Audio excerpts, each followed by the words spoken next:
Hey guys, how's it going? So today I'm going to talk about how you can get a job at one of the top 4 professional firms. So in this video I'm actually going to go through the process in which you apply and do the interviews and certain tips that I've picked up along the way from having certain jobs and from having to go through the process of getting a job with PwC in the first place. And just give you some general overview of what you might expect and how you should think going into one of these interviews or going into the process, okay? Some of these things might seem quite straightforward, but hopefully it's going to give you a good understanding of what you're getting yourself in for and maybe make you look differently at some of the stages of this process. So one of the top 4 professional firms, what I'm talking about is PwC, Ernst & Young, KPMG, and Deloitte, okay? So those are the top 4. When I'm saying professional firms, they provide a load of different kind of services to companies and individuals, okay? They provide professional advice, that's why they're professional firms, okay? And generally speaking, they're very competitive to get into. About 5% of people who apply actually get a job.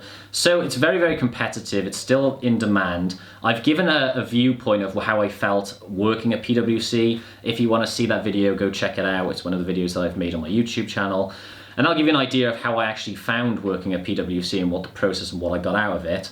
But in today's video, I'm talking about how to get a job at one of these companies. So firstly, what do these companies actually do? Okay, so they do actuarial, audit, consulting, deals, legal, risk assurance, tax, technology. It's important for you to read what each of these roles is before applying, okay? You might hear that a lot of people apply for audit. Audit generally is the largest revenue stream of these top 4 companies. But it's important for you to actually understand what all these jobs are and what you'll be doing in those jobs. It's important to understand how long the graduate scheme is, okay? So actuarial roles, which basically mean that you're going to be working on things like risk, pension risk, different kind of risk products for the professional firm. You want to know, if going into it, how long you're going to be working there. You might, to pass the actuarial exams takes a large number of years, longer than, say, to become a chartered accountant. And with a lot of these roles, you're going to be locked in for 3+ years, okay? It's a long time to be locked into one of these roles. You have to understand what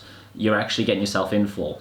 Try and find people who have actually done these roles, who are still working at these firms. Watch more YouTube videos about how people have found their experiences. This is actually going to help for the interview process. Okay, it isn't just to sort of understand which one of these you might want to choose, but if you know why you're choosing these different options, and then in an interview they ask you, why have you chosen this role? You're going to be able to answer that question a lot more easily because you're going to be more confident. You're actually going to believe in the answers that you're actually going to give. One thing you need to consider is this actually a career path for you? If one thing that an interviewer might be able to tell is that you're not as enthusiastic about this role as, say, another candidate. It's not so much having the skill sets to be able to do this role. It's about someone choosing you over a different candidate. If you are interested in this role, say you want to do consulting, but then all the consulting roles in London are taken up and you think, well, I could do audit. Really think about that choice. Do you want to sacrifice 3 years? You might not be able to change easily. It might seem like you can within 1 year, but it's not easy to change a path once you've set it. Think about which role that you want and think, is this actually something you want to be locked in for? So say you've decided which one of these you actually want to do. Say it's consulting, say it's audit. You've decided which one of these you want to do. Now you have to think about, what do you need to actually even get in through the door, okay? So you need at least a 2-1 in a degree, normally a relevant degree. So if it's an actuarial role, they might be looking for maths. If it's consulting, they might be looking for economics. If it's audit or risk assurance, for instance, they might be thinking about whether you have like an IT type background, because risk assurance is basically like audit, but you're using huge loads of data and there's a lot more focus on sort of IT specific skills. Audit generally doesn't really matter as long as you have a general business sense and a 2-1 degree.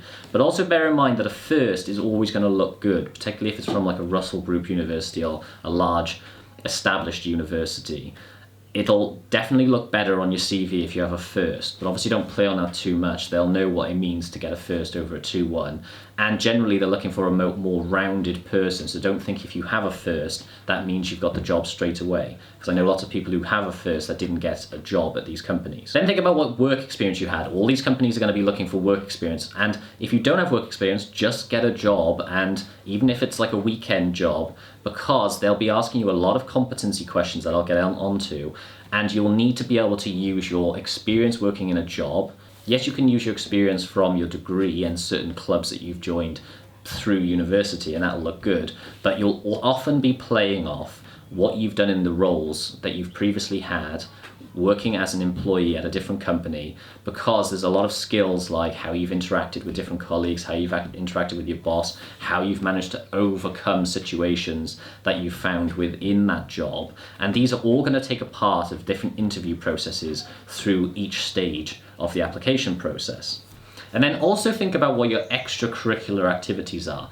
Think about what you actually do and what you have an interest in, because it's always good to be interested in certain topics. Say you're talking about, in an interview, different industries, and they ask you where you'd want to work in a specific industry or what you would want to audit.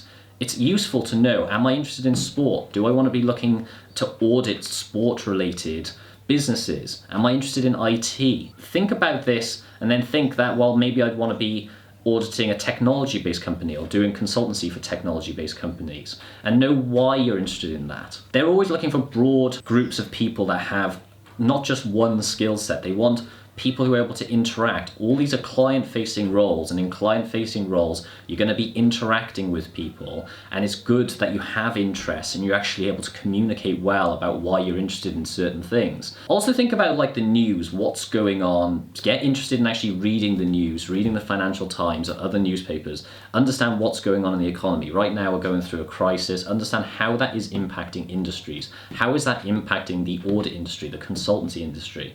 Think about how these top 4 firms are being impacted, not just the fact that partners are going to have to take pay cuts, although that's an interesting fact, but know how it's affecting how these companies are operating. It's difficult to audit a company when you can't go to a client site.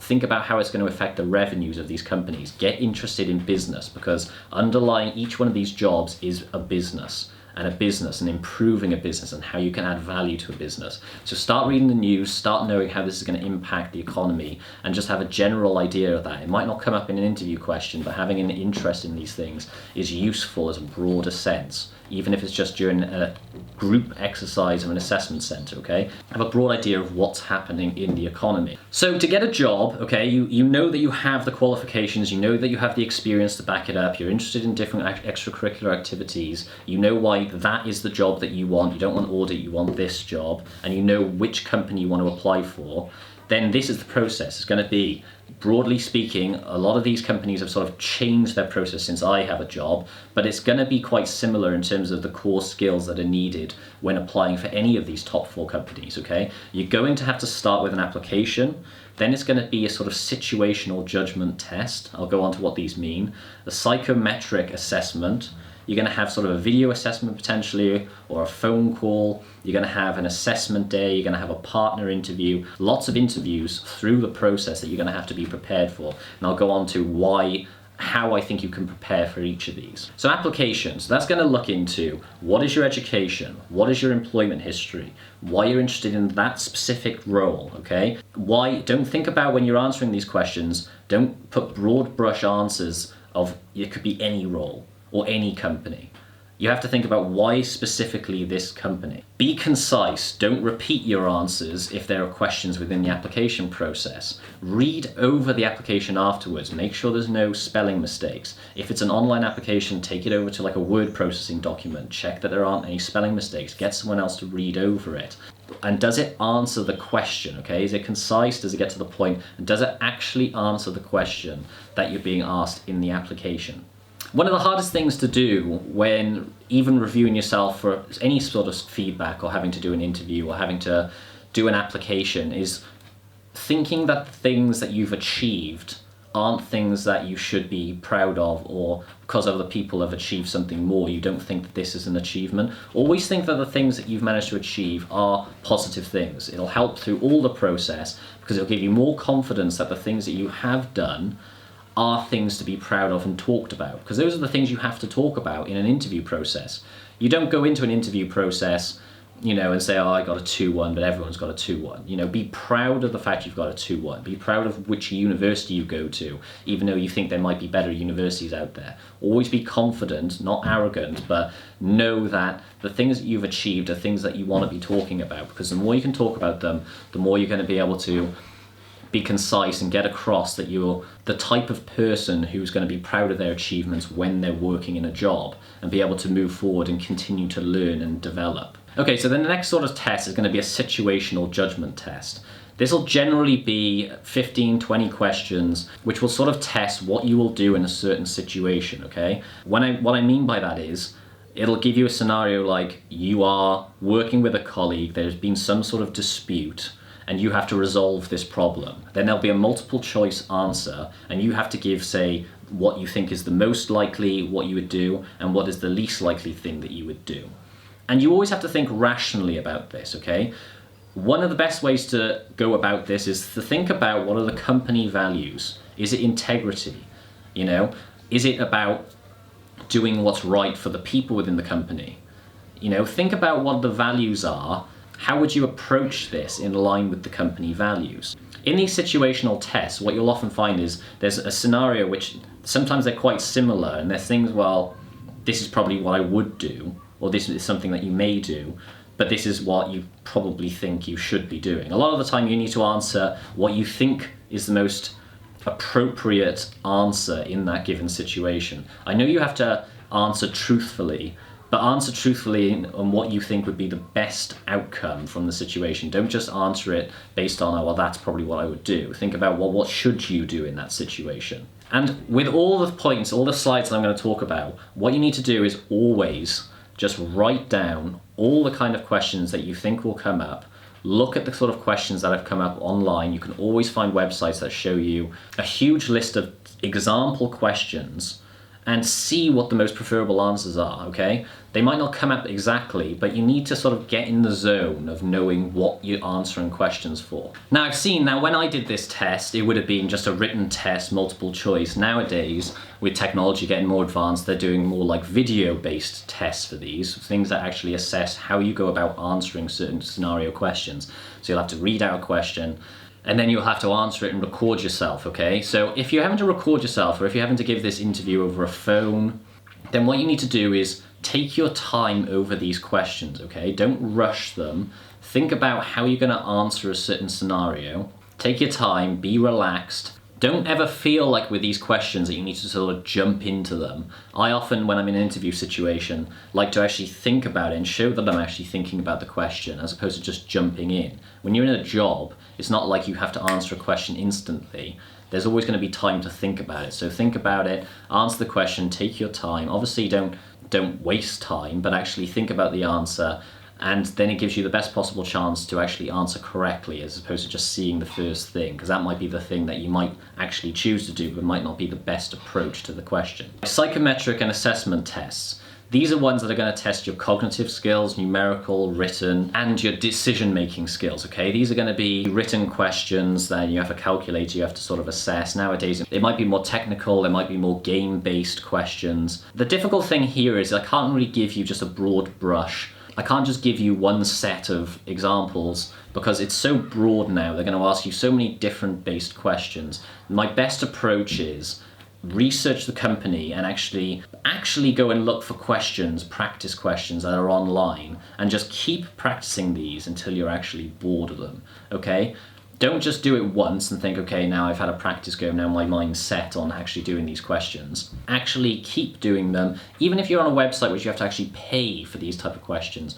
The best way to get prepared for a certain set of questions is to actually just practice them over and over again. Really get used to them. And don't just practice them 2 months ago and now you actually have to go about actually doing these tests online. Actually, before you're doing those tests, get back used to actually doing the questions, because it's going to be so much easier if you're in the right frame of mind going into it, okay? And when you're going into it, give yourself enough time. Give yourself, if it's a 40-minute test, give yourself an hour. Stay in a quiet room with no distractions, okay? It's going to give you your best opportunity to answer these questions correctly. If you got through to the sort of assessment centre, you've gone quite a long way through, and these processes are very, very extensive. They can take a long time to actually get through, and so you always have to just keep going about each stage with the same enthusiasm you did at the start, okay? Keep getting encouraged by the fact that you've passed one stage of the test, and go about it being positive and looking forward to actually getting into these processes, because at the end of it is a job that you obviously really want to have, so you have to think really positively going into each of these stages. So the assessment day, again, be prepared to do exactly what you've done previously to this test. I remember going into my assessment day and thinking like all the previous tests, numerical tests, everything like that had already been done. And then you go in, you have to do them all over again. That's another reason why I don't think that you can cheat it and get someone else to do the test or anything like that. Because any point in the assessment center, they could end up getting you to do pretty much the exact same test, so you're just cheating yourself. Again, before you go into the assessment center, you might have, these are the kind of things that you might have to do. You're gonna have to do a group task, okay? You're gonna have to do more psychometric tests probably. You have to do written reports, maybe a presentation-based report. You're going to have to do interviews, maybe an interview about the day, maybe it's an interview about why you might want that job. And each one of these has a different way that you can go about it, okay? So obviously with the psychometric test, you want to be practicing those tests again, okay? You want to be researching what you're going to be doing on a specific assessment center of each of these companies, and you want to be doing those tests, these practice tests that are specific to each one of these companies. The group task, okay, this is going to potentially be like a case study based exercise where there's a general plot line. Say for instance that there is an industry that is having difficulty, and then each one of you will have a specific type of plot or a different argument for why you think your approach to this scenario is going to be better than someone else's approach. It's going to be something along those lines, something where you have to work together to come up with an overall conclusion and an objective of why you think one idea is better than the other. So in a group task like this, okay, you want to be able to give your opinion. You have to be willing to communicate without being asked, okay? You want to be able to communicate, but you don't want to be talking over people. You don't want to be talking for too long. So be concise, ask questions to people. Think about it as if you're in an environment where you're actually at work, where everyone's working together. Be aware of the time, okay? Actually be communicative that at certain points you might be spending too long on certain parts of this exercise, okay? Bring other people in. So like in a scenario where someone might have to ask you because you're not talking that much, that might look bad on you. What it does look good on is the other person who's asked you for your opinion. Ask other people's, repeat what other people have said as a way to show that you've been listening to what other people are doing. Be cautious of what you're actually trying to achieve through this task, okay? And actually being specific on how you can resolve a certain problem that's been given in this task. Know people's names, know how to communicate with people. These are all relevant tasks and they seem very simple, but things to be wary of if you're going into a group task, okay? Actually do research, see what the kind of group tasks have been in the past. It's going to be something similar in the future. So do your research, see what the assessment centers are currently showing as being your group task, and then you're going to be a lot more prepared going into it. When I was getting the job, there was like written reports. Now there would be maybe like presentations you have to prepare. What I found from doing these assessment centers for different top 4 firms is that they'll give you a report or they'll give you a case study which has far too much detail in, far too many pages that you're not nearly going to be able to get through, or convert that into a written report or into a presentation. Okay, so what you need to do is be good at understanding what the core task is in terms of what you're trying to condense down. What is the point of the report? Read the first paragraph and then the last paragraph. Understand what the conclusion is of that report, because if you're converting that into a shorter document or into a presentation, you need to know what is the whole point of why you're doing this presentation. What are you trying to communicate across to somebody?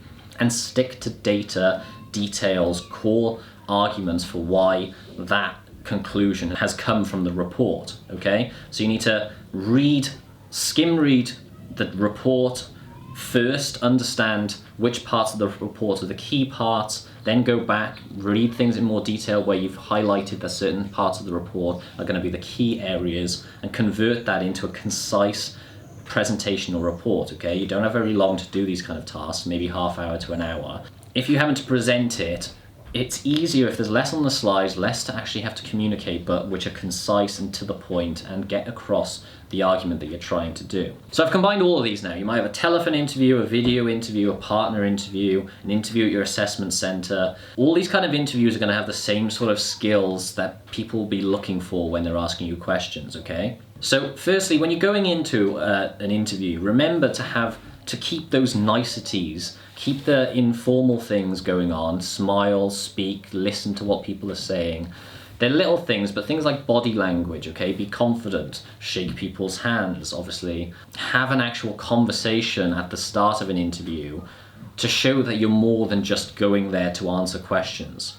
Always think about these niceties when you're going into an interview, because there's small things that do make a difference. Because at the end of the day, if your answer is the same as someone else's answer in terms of a competency-based question, who are they going to go for? The person who was nice at the beginning of the interview and actually asked questions and were interested in what the person had to say? Or is it going to be someone who just went in and had a scripted answer? The same thing if you're asked about why that company over a different company, why PwC over Ernst & Young. Think about specific answers to why that company, okay? So think about what values that these companies have.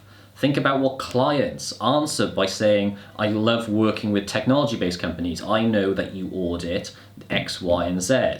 By doing something like that, you're being able to show that you've done research into the company. This shows that you're interested in technology-based companies. Have an answer where even a takeaway of after the interviewer knows that you must have done research. It shows your interest. It shows why you like it, you know? It tells them something about you other than just saying because it's a really good company for career progression. You know, it's so much broader than that when you can give a detailed answer and have specifics to why that answer is better over a different answer. A lot of the questions are going to be things like, give me examples of when you've shown this skill, or give me an example of when you've had a dispute with someone and how did you resolve it. Those kind of questions, the best way that I could approach them is, again, go online, write down all the questions that you could possibly think are going to be asked, and there's loads of websites that give you these kind of situational based questions.